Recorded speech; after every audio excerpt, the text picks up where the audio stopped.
The play on the field, the courts, and the ice is just one part of sports. Behind every game are the people hard at work so we can enjoy the action. They're the owners, administrators, agents, broadcasters, and promoters who bring the games to life. Meet them when you go behind the game with Patrick Klinger and Bill Robertson.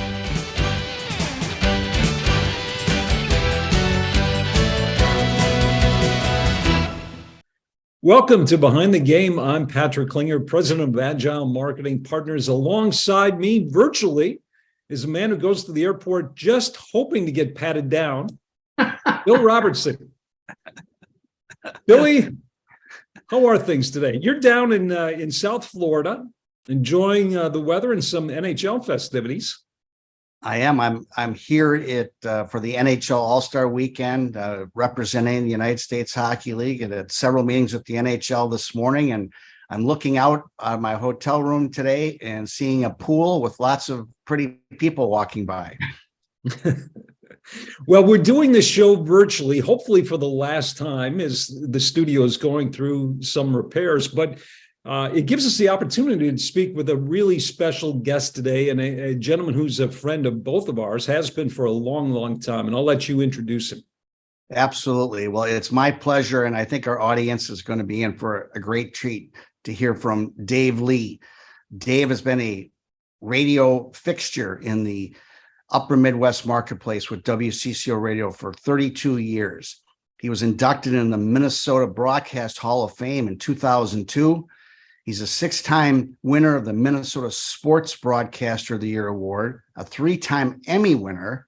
Has broadcast numerous high school events, college events, and professional sports in his career. He's one of the most humble guys I know.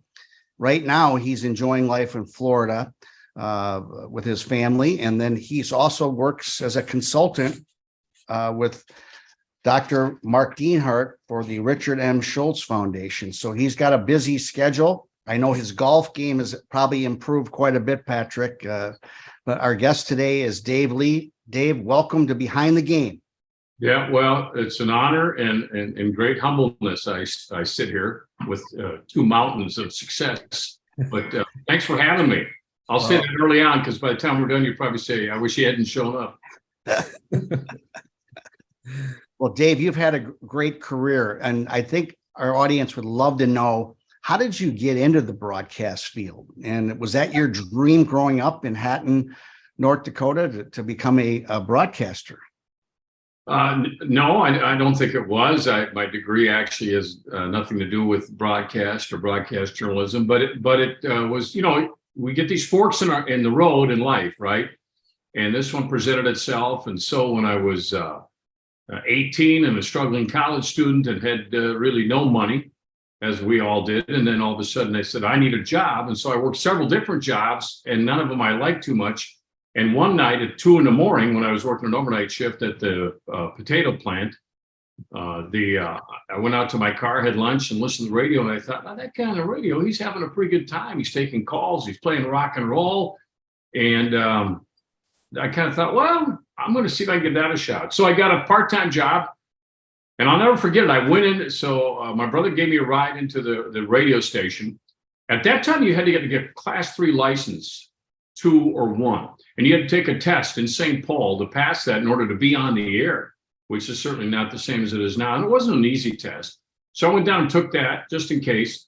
And then on the first day of college, I had to get a job. And so my brother said, I'll drive you out to this radio station. And I think they got an opening. And so I had no clue really how to be a DJ. I didn't want to be a DJ. I knew how to do sports. Anyway, I get out there, and the guy, Buffalo Bob Barino, he interviews me. And he says, here's the deal. I got an opening Sundays from 3 p.m. to midnight. I'll put you on the air this Sunday. If you're any good, we'll keep you. If you're not, that's it. I said, fair enough.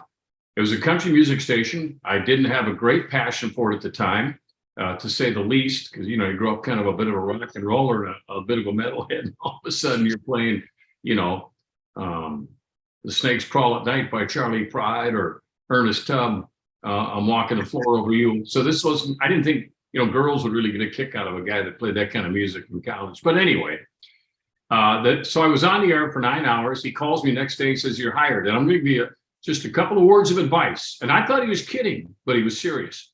He said, "Whiskey and cigarettes." And I looked at him, he said, "It'll rough up your voice and you'll have voice work the rest of your life." So I took that advice, and I haven't stopped smoking or drinking since I was just kidding. Dave, you've been retired from WCCO Radio for about 2 years. After decades of getting up at 3 a.m., have you learned to appreciate being able to stay up late and sleep in the morning? Day one. It was unbelievable. Yeah, I don't think, and Patrick and Billy, you know this with your schedules through the years. And Patrick, you're at the ballpark all night. You're at the ballpark early in the morning. Billy, you had the same thing, whether it be hockey or doing baseball out with the Angels, whatever it was. And so we did what we had to do, right? So I get the alarm set at 2:45 in the morning. I get up, do my thing, try to get in early because we're news driven, news talk. So I had to kind of know what's going on or act like I did. And so I try to read as much as I could before I ever turned that mic on at 5. I'd go to bed probably anywhere about 10:30. I kind of wanted to catch the news to see what was happening so I wouldn't miss anything in the morning. So you just do it. And then they came to me one day and said, "Hey, Ray came to me and said, 'Dave, I'm going to retire next year. You want to do the Gophers?'" I had not applied. I had thought, yeah, I'll do it. And then, of course, I didn't put two and two together. You're going to be traveling for basketball. You're going to do night games. Football's a little easier to handle. But you just did it. It was an opportunity. And why not take advantage of it? And if they said sweep the floors, I said, okay, I probably would have. And anyway, it worked out well. But once I didn't have to get up in those hours, and once I realized I wasn't getting enough sleep, which was probably the first day, I'm going, how did I sleep this long? I think I slept till noon that first day, maybe noon the next day. You're just so short of sleep. You don't know any better, but that's just what you did to do what you do. So I guess I never thought about it. I didn't complain about it. Just showed up and did the job. Well, Dave, the broadcast business, since you started and to where you finished with it, and you're still involved in broadcasting, podcasts, and other things, how do you think the business has changed, and how are you able to adapt over all that span of time and become the broadcaster you were? Well, the changes are dramatic from when I first started, obviously, and just going out and doing, I was doing ball games. Gosh, I think about it. When I was 18, I was doing high school basketball play-by-play, and girls had just started. So I hate to say this, fellas, but I think when I'll hit 50 years of sports play-by-play this year when I do the girls basketball tournament. So and I was kind of there when the whole thing started back in the day, and it was just fun to do that. But our equipment was different. Now, as you look at us doing all of this, you had to plug in, you had to have a license, you had to get the electrician, you had to get the phone company out. You didn't know if it was going to go on the air. You better learn how to. I remember getting shocked at one game. The line didn't work, so I'm grab a bunch of tools that I have, and I'm all of a sudden, boom, I get shocked. And I got us on the air, but I think I was close to being a fatality at that ball game. So anyway, that was kind of that was different. But then AM, FM changed the game because FM was clear signal. AM was just not the quality FM was. And now, of course, you with the satellite radio, and it's just AM radio is completely different than it was. And boy, back in the day when I started at CCO, man, that was so exciting to be there. Everybody would come through the station, and yeah, it has changed a ton, Billy, in many ways. And I think what we're doing right now is a great example of that. Dave, for 3 hours every morning, no matter what your mood was like, no matter what was going on in your own life, you had to entertain tens of thousands of listeners. Was it challenging sometimes to be engaging when maybe you didn't really feel like it? I think once you turned the mic on at 5 or 6, I started at 5 for a while and 6 for a while. Your mindset was, boy, there's a lot of people listening, and you can't be so selfish as to let them listen to how bad your day is going, because everybody's got problems. They got a lot of things going on. So once the mic was on, it was a different game, and I learned that pretty well from Roger Erickson and Charlie Boone. they would have challenges. And once that mic came on, man, you've got a job to do. You've got responsibility, especially with the format we were in when there was breaking news or weather, or back in the day when the only school announcements were on WCCO Radio. You really were delivering news and information that people needed. So I think once the mic went on, it's a good point, Patrick. There are days, we all have them, but you just kind of got on a roll and said, I got 3-4 hours I got to do here. And there's other people with problems too. So let's just kind of suck it up. Let's go. Well, Dave, I mean, that ducktails into another question that I had for you. You've always been such a humble person and always praising others on and off the air. You've done so much charity work with the University of Minnesota, the work you're doing now with the Richard M. Schultz Foundation. Where did you learn that trait? Was that from your parents, or how when I think of Dave Lee, I think of the most humble man I know. Well, there's many reasons that I should remain that way as well, but there's no question my parents were influences. We didn't have much, and I remember as a kid getting that's when these goose down coats are just coming out, and everybody had had one for a long time, and finally I needed a winter coat, and we got one at a market basement price.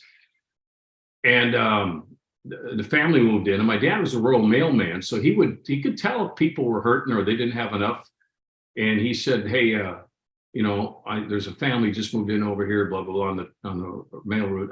They don't have much, so we're gonna take that coat and give it to them." I'm so proud of it. I had this new coat. I was excited about it. It could kind of be like the other kids, right? And and my mom too. That was, that's the right thing to do. So I think they gave, particularly my mother, great spiritual guidance when there's times when we kind of drift. And I think the greatest guidance was you've got to really treat people, you've got to treat them as you would treat yourself.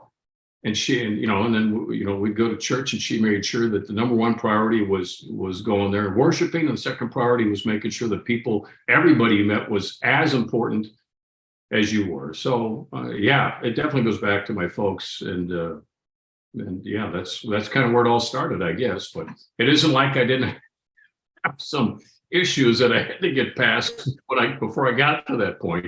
But they were instrumental. So that's kind of you say that, Bill. But there's nothing great about it. It's just the way we all should be, right? Absolutely. Twin Cities morning radio has had its share of legends, including your predecessors, Boone and Erickson, and then at KQRS, there was Tom Bernard. Dave, 2 questions. First of all, how much pressure did you feel taking over for Boone and Erickson, who had been an institution in the Twin Cities and throughout the upper Midwest for decades? And then how competitive were you with some of the other morning shows in town? Well, Billy, how competitive do you think I am? I've seen him on the golf course and the tennis court, and he's super competitive. In a good way. In a good way. Well, Boone and Eric, I didn't intend to do the morning show. I didn't know what I would be doing. I took the job kind of filling the weekends and shifts. So I used to fill in for everybody else the first couple of years. But then Charlie and Roger and I hit it off well. Steve Cannon and I became quite close. So I thought at one time it'd be the afternoon shift, which also would have been challenging. So I didn't plan on replacing those guys. And then Roger and I got to work together for about 5 years after Charlie retired. But they were just the greatest guys in the world. And it's one thing when you move in, right, to be accepted. If Boone and Erickson or Ray or Cannon or Herb Carneal didn't accept you, you weren't going to make it. And they all did. They'd come out and help, and whatever you needed, they would do. So, and then the morning shows, I know Tom. He's done so well, and he just established himself, and he just was really good at what he did, and continues to do now online, and so many other people too. But Tommy just kind of took radio by storm, and it was fun. It was great. If there's no competition, it's hard to thrive, I think. Dave, sports are your passion. I know you have other passions too. You're a great reader. I know that. I know you read a lot. I know you like red wine. We know that. But did you ever believe, growing up in Hatton and where you're at today, that you'd be the voice of Gopher football and basketball, University of St. Thomas football, Minnesota State High School League sports, and then you also dabbled with Major League Baseball's Minnesota Twins as an announcer too. Did you ever see yourself doing all that? No, and I'll give you an example. So in '91, I had a chance to fill in for Herb. He was gone for 4 games, and I went out to Boston, and the Twins played the Red Sox. So at that time in '91, we're both making moves toward the top, and then the Twins swept that 4-game series, and I had a chance to do that. Well, I grew up listening to Twins. Everybody in my hometown was Twins and Vikings were just enormous, still are. And a lot of the guys that I grew up with and played ball with, some still farming out there. I remember coming home after the '91 World or the playoffs, or not the playoffs, but that Boston series, and sitting in the powerhouse back home with my buddies. And one of the guys I played high school baseball with, we played on a lot of good teams, and he was up having a drinking, and he may have had one too many, and I could see him looking over our way, and finally came over, put his finger in my chest, interrupted our conversation, and he said, "Hey, you're no big deal." And I said, "Harlan, you're right. You feed the world. I talk to it." He says, "Don't ever forget it." He talked back, and I said, so going back to my hometown, it wasn't like, you're something else. It was, that kept you humble. You have friends like that, and that's a good thing. So. Dave, did you ever want to make sports your career? Did you think about moving away from morning radio and into the booth and broadcast baseball? Yeah, basketball? I did. We discussed that. I discussed that with Julie more than once. We had conversations about that. There were some really, as I think both you guys know, some really nice opportunities to pursue that. But once you have kids, and we had 3, and they were young, and that's when the opportunity presented itself. So I just couldn't see myself being away from home that much. And that really was a deciding factor. And so that made the difference. Although I'm sure my wife, Julie, she couldn't have, if I'd have gone more than one night, it wouldn't have done. She would have just been a wreck. I'm kidding. But anyway, that's why, so there were several opportunities, and it was great to have them and flattering, but it just, it was nice to be home every day, even if the hours were kind of challenging. How about a list of what you would say the most impactful stories that you had to cover live on the air, whether they were news, weather, or sports related? Just love to hear. I know that our audience would be interested to know that background you have, 32 years in the making at WCCO and other places that you can say, I remember this vividly. You worked with so many different people too, but I think that would be really an interesting thought if you've ever sat down and really analyzed the stories you've covered.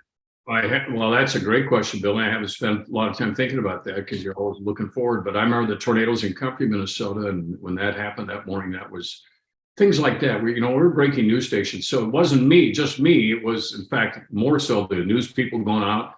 Doc Lynch going out to. In fact, this is the anniversary. Yesterday was of that. 60 below in Tower, Minnesota. So Mikey's out in California and sent me a note that said, "Hey, remember 2 years ago when I was pounding nails with a frozen banana up in Tower, Minnesota?" So you have weather related, you unfortunately have tragedy, you have, there's, in a news driven operation, there's so many different things. So that is really hard to isolate. That's a great question. But I can think right now off the top of my head, so many unfortunate things that happened but we were always, you had to be on top of them. And it was important, and Roger and Charlie told me this, let's not take a side. Let's just present people with what's going on, and then let them make their decisions. But your job right now is to inform people, not to, on that morning drive show. And so that's kind of what we did. Forever, Dave, WCCO was almost a mandatory stop for celebrities who were coming to town, politicians, athletes. You've interviewed literally hundreds of them. Are there any that particularly stand out from your lengthy career? Well, I would say, I always like the authors. Billy talked about reading. I got to know Alex Haley pretty well. He was good friends with Roger and Charlie, and when Roots came out, he became a regular and just fun to talk to, nice guy. And David Halberstam was a great writer, was a big baseball fan as well. He wrote about a lot of things. So I got to know him well, had his phone number, and he would come through. I was a big James Michener fan. The first time I read Chesapeake and got a chance to chat with him. Paul Harvey, got to know him a little bit. And in the sports world, I guess the ones that stand out for me would be Bill Russell was my favorite as a kid. Got the Sunday game of the week, and it usually be the Celtics because they were beating everybody. So for some reason, Bill Russell was my guy. And we just had the greatest time for a couple hours, just him and me, and just BSing, some on the air, much of it off the air, talked about everything. And he just had so much to say that I didn't know. And Nolan Ryan, when he came in and unexpectedly took a great turn about how we both grew up, and he'd ask me a lot of questions, and he walked out of there, and it was really fun. Ruth Ann, his wife, was with on that trip. And Yogi Berra, I know we don't have time for it, but I got a great Yogi Berra story. And I got to know him through Roger Maris. Roger was from Fargo, and he helped out in their golf tournament. Roger started it. And Mickey Mantle would come to town. Yogi Berra would come to town. Bobby Richardson, Whitey Ford. And then other sports figures would come. I mean, all the big ones. The guy that gave up Roger's 61st home run, I think it was Tracy Stallard, he came. And I mean, Bob Costas came, Bobby Knight came. And so I had a chance to get to know them because my buddy had an RV. And so we were the transportation committee. So we picked everybody up at the airport, and then we'd take them back. So, and then Yogi and I struck up a friendship that has some twists and turns that was really fun. Someday if I haven't shared that story privately with you guys, I will. It doesn't need to be private. It's just lengthy. That's all. Obviously working with the 91 Twins and doing games and working the playoffs and flying down to Atlanta with the team and working the pre and post games. That was just a kick. The Wild franchise, Billy, which you're familiar with when it began. You were there, being involved with that. Gosh, all the way back to going to those North Star games and John Casey and the Stanley Cup against Pittsburgh. So I get a chance to do a lot of that. Got to meet President Bush, got to meet President Clinton. And I remember when President Clinton was, when he was a sitting president, I can't remember what he was talking about. But you're told you got 5 minutes, you got 7 minutes, you got 8 minutes and 15 seconds. And we got about to that, whatever that border was. And I said, Mr. President, you're a basketball fan. I said, we just recruited a young man here in Minnesota on Little Rock named Quincy Lewis. And then he started talking about Quincy Lewis. And he knew all about Quincy as a high school senior coming to Minnesota. And they're yelling at me, you got to wrap it up. It's the president. You got to wrap it up. And I'm thinking, he's talking, not me. I'm going to let him go as long as he can. Then in music, I got to know Charlie Pride real well, who was a great baseball player. We became friends. Buddy Guy was hanging out in his trailer one night before a concert. And they finally had to boot us out, Eric Eskel, Steve Ink, and I, because we were talking too long to Buddy. He was late to go on stage. So strangely enough, I think the author that I remember best is a guy named Dino Brugione. He wrote a book called Eyeball to Eyeball. I still have it, years ago, but it was about the Cuban Missile Crisis, which is a little bit before my time. But he talked about and he was the head of surveillance for the CIA, I think. So he saw all the pictures. And he actually told me he called his family in D.C. where he's working and said, go back home to Arkansas or wherever it was, somewhere in the Midwest. He said, because I think we're going to get blown up on the East Coast. And that was Eyeball to Eyeball, Dino Brugione. So a lot of people, Patty Page came in one day, my gracious, and Frida Payne had a great conversation with her. And I should have had a list written down, but a lot of people, George Mikan, you kidding me? What a blessing. And I'm smart enough, as you know, that they came, as you said, through WCCO. And that's the only reason you got to meet them. The thing was, you needed to find a common bond so you could at least establish a good interview, or maybe even a little longer lasting relationship. Yeah, it was a kick. It was fun. And it was just via the radio station that those things happened. But I was going to try to take advantage of them, just have fun with it. So. Well, we're coming down to the end here, Dave. One last question. Never been so happy. This is more of a business-related question. Sponsors were always so loyal to you at WCCO Radio. And I noticed that by dealing with some of the sponsors that you had on air that were loyal to your program. What was the secret, in your opinion, to keep those sponsors engaged all that time? And as I said, from start to finish, you could talk about your show, and it was the same people, and they were loyal to you. It's really fascinating for me as a business person to understand that. I think I wasn't smart enough. As a small town kid, you just said hi to everybody and greeted everybody. And I had occasions where I would go to a business if I'd met them at the station or in a formal situation, and I would stop by their office and ask for the CEO. And if he was around, say, hey, just came by to say hi, how you doing? Just thinking, hey, they were, I just met you. This is, we're no reason why I can't stop by and say hi. And I'm not sure a lot of people would do that because, nowadays it'd be hard, but that's how I did it. Just got to know people. We became friends. I still am a lifelong friend with many of those people. I just treated it like another friendship, I guess. Dave, really quickly, I want to touch on your charity work, which is immense. Even those people who listen to you religiously really don't understand how much you did in the community and for great causes. You and Julie, your lovely wife, fund a journalism scholarship at the University of Minnesota. You're now working for the Richard M. Schultz Family Foundation. Where's that passion come from to give back? Well, why not, right? Why wouldn't you? If you have the opportunity and you have the pulpit, which CCO presented itself, it couldn't just be about me. You had to take advantage of it, and I think we're all called to do things for others and getting right back to making sure that other people are as important as you are. And those opportunities presented itself, and I saw that, and luckily I was blessed with that opportunity. And so I thought, well, let's take advantage of it. So it wasn't for me. It was just that we, and you guys, people do the same thing.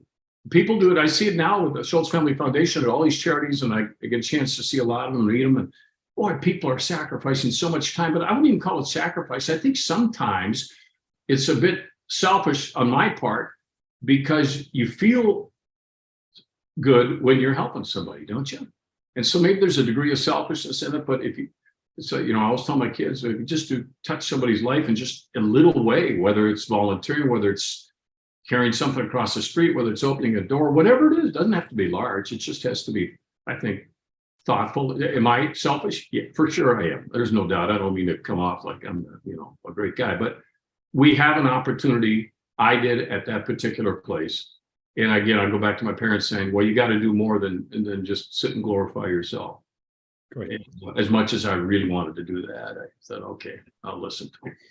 But no, it was not. Thank you, Dave, for all the terrific work you do in the community. Thank you for 32 years of entertaining us at WCCO Radio and your friendship.